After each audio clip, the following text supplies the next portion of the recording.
You ask Tiger to solve. This deals with linear equations with one unknown. The final result is p equals 8. Let's solve it step by step. Group all constants on the right side of the equation.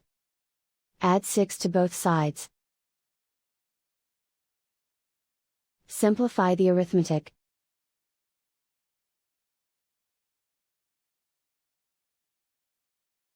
Isolate the p. Divide both sides by 3. Simplify the fraction. Find the greatest common factor of the numerator and denominator. Factor out and cancel the greatest common factor. And so the final result is p equals 8.